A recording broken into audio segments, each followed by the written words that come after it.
Hey everyone, this is Tom. Kimberly. How you doing, y'all?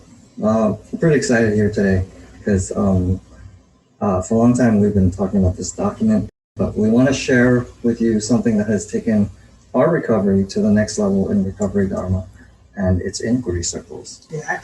So, all right, so there's this paper, and before I get into the paper, I'm just going to share with you real quick, elevator pitch style. Narcotics Anonymous, it's a 12-step fellowship. Has nothing to do with recovery Dharma, really. But that was the fellowship that I got clean in. And I was a general service representative. And our area, membership was dwindling. Membership, rent, donations, literature, stuff. For some reason, we were experiencing a contraction. But then I read about this country where 1 in 4 meetings every day, Narcotics Anonymous was happening in this country, and they were doing something very, very different. And I started to read articles on this country. It happened to be Iran. They basically did things differently in that they celebrated different ways of their recovery, and they didn't gauge how much renunciation time do you have continuously equals to how my recovery is going. And so we'll just get into that in this paper. All right, so I kind of wrote a summary on this, and we're just going to use recovery Dharma lingo, even though it's based on a 12-step study. So for example, instead of sponsor, I'll just say mentor. Instead of work groups, I'll say inquiry circles. And instead of, step work, I'll say inquiries. Because I think inquiries are basically the 2,600-year-old version of step work. Okay, thanks. Okay, so let's check it out. Here are the 6 things that I summarized about the paper. I sent this paper to Kimberly. I was really excited. It came out about a year ago, and I was like, okay, this paper's a big deal. Let's discuss. And then she started annotating it. Yeah, and then basically we just came up with 6 innovations that we think, and really Thomas identified like, okay, these are the things that we think are probably the most relevant to recovery Dharma, and then we just kind of read them, and now we're going to talk about them with you. Sweet. Okay, so we want to take your recovery to the next level if you want to as well, if you think that this is going to work for you. So what we read in this paper was that these people were going to inquiry groups at least twice a week. So they met up with like 20 other people to work on their inquiries, Yeah. on themselves. And so they didn't just go to meeting after meeting after meeting without really doing any step work, which I think a lot of people in America do in any recovery program. Yeah, it's almost like they were prioritizing the step work, even not over the meetings, but that's what the meetings they went to were about, were actually doing the steps. But it wasn't exactly a book study either. It was more like small group of people, cohesive group, same people every week, going step by step through the book. Nice. Yeah. So that's like kind of like concentration on wise effort rather than consistent, I don't know. Yeah. Okay. So here's the next thing that I thought was fabulous. Instead of celebrating on 12 months of renunciation, they celebrated based on when they completed their 12 steps of inquiry. And so like, instead of kind of continuously accumulating time, they would celebrate when these individuals would master the principle of trust, hope, honesty, integrity, forgiveness, generosity, things that are like basically a lot of Buddhist principles, like, you know, having community and mutual support. And so, wait, go ahead. What I like about this in particular is, I know a lot of people, and I think we are on the same page about this, we don't really like only looking at renunciation as a marker of success. And for me, looking at completing the inquiries as a marker of success is more of like the growth mindset in recovery. So rather than it being about how long have I been clean, how long have I renunciated, whatever, it's have I been putting in the work? Because that's really what matters, and that's what they're showing us here. Nice. Okay. Yeah, I just totally love being able to have a conversation about this openly, and looking at a study that, even though it's not similar, be able to see how in recovery Dharma, since we're only a year old, we have to rely on other resources in order to say this is the science that we believe is going to put forth the best, kind of yield the most fruit. Mm-hmm. So, like, moving right along. So, one, lots of inquiry. Two, celebrations on the wise effort and concentration and sana. Three, you have the scalable method here, because instead of just one-to-one mentorship, where like one person helps one person out and then they just like concentrate on that, what they had was this system where they flowered out, or maybe lotus blossomed out, to like they gathered in groups of 20 people or 19 at least.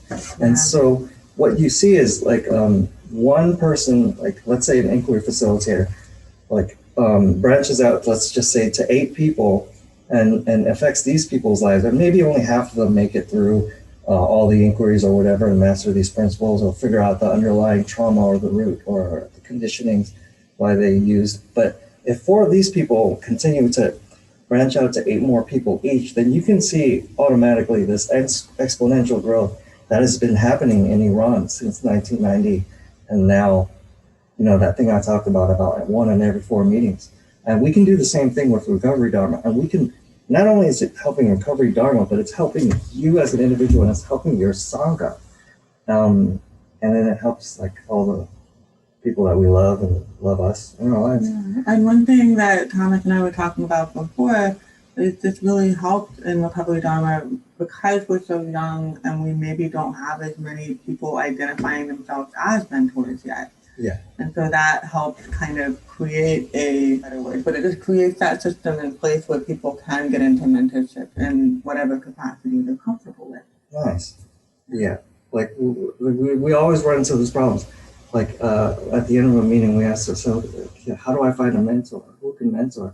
And then like no one raises their hand. So it's Right. like, Yeah. we need something. We need to do something to start out. And this is something that's worked for them. Okay, so fourth is this automatic mutual support. We read that they've worked in groups of at least 19, 20 people at least twice a week. And so what happens is like when a mentor is the only single point person for someone to rely on, instead of just relying on that one person, now I have like an automatic support group of like, you know, a circle of people that are equal to me, that I can reach out to all of them at the same time, let's say on Facebook or WhatsApp or whatever technology now. Yeah, it's like mutual support system. And it actually kind of it's more effective than mentorship in the sense that, you know, especially in this paper where they have one mentor through like a group of 19 or 20 people, it's not necessarily feasible to talk one-on-one with all of them. And even if you do it in a small group, just creating a situation where everyone has access to support without them all taxing the mentor only can be really powerful. And also, I think it fits in well with Recovery Dharma because it has the mutual mentorship flavor to it, which I think is really popular in Recovery Dharma. I know I like it. Yeah, like not always like this hierarchy of mentor, but like everyone co-mentoring each other at the same level. Yeah. Like, or maybe someone has a little bit more experience on the Eightfold Path, but that's it. We're still equals. Okay, so moving right along. Oh, this is cool. I love this. So this has been important in my life because when I tried to quit alcohol, I couldn't do it on my own until I finally, you know, bugged the psychiatrist and I said, okay, give me the pill that makes me vomit when I drink alcohol. And that was after 2 years of trying to get sober. But finally, after those 2 years, I said, okay, give me the pill. And then I can accumulate a continuous sobriety. And then this happened, the same thing with opiates. I used Suboxone. With sex addiction, I use something called chasteberry, but it's basically chemical castration, which is kind of like it sounds like a crazy thing, but it actually helps for a lessen love dependency. And then finally for nicotine addiction, like anyone can refer to like nicotine gum or lozenges. Yeah, or a patch or whatever. I mean, you know, 100% of the time, it's gonna be a better outcome. Yes.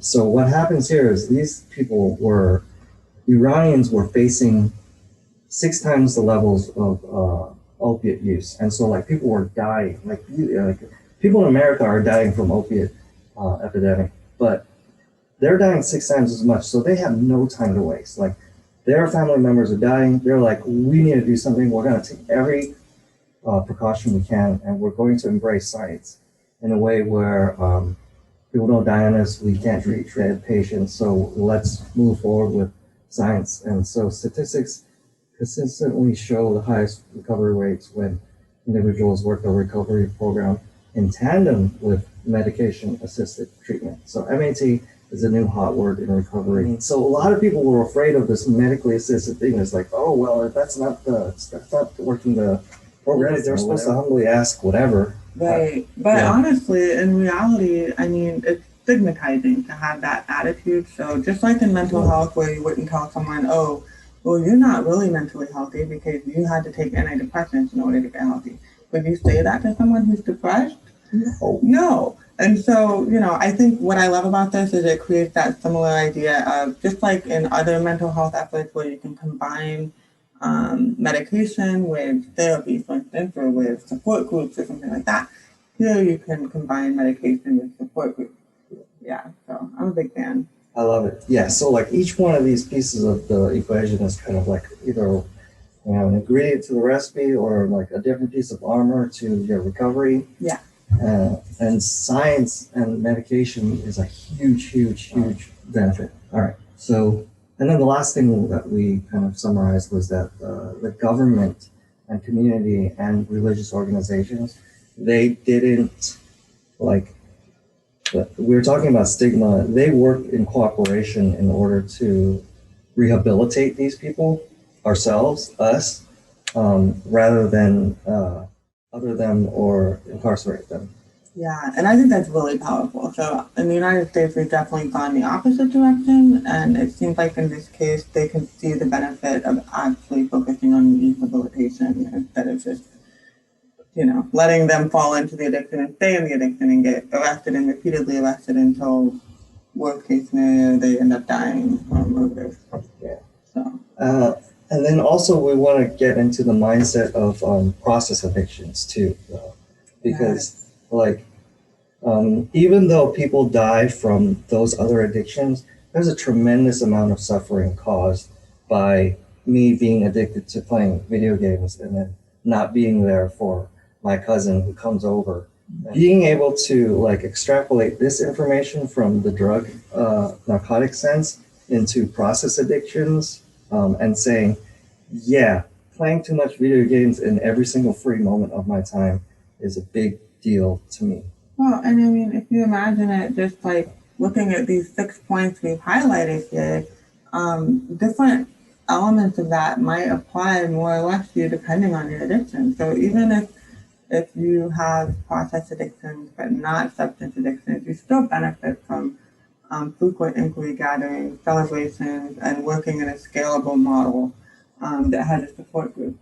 And even people with substance addictions that maybe don't want to use medication-assisted treatment, for example, they would still benefit from the rest of this. So I feel like everyone in recovery benefits pretty equally from this model. Nice. Thank you.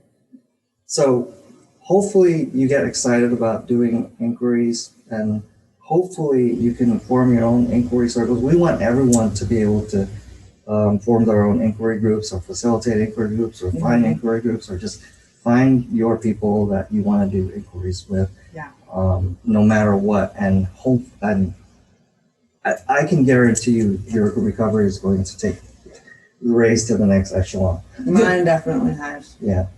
And I won't guarantee it, but mine definitely has as well. Yeah. Like manyfold. So yeah, that's what this is about, and we hoped to share this information with you because we thought it was really important to Recovery Gone Mass Full and your own recovery.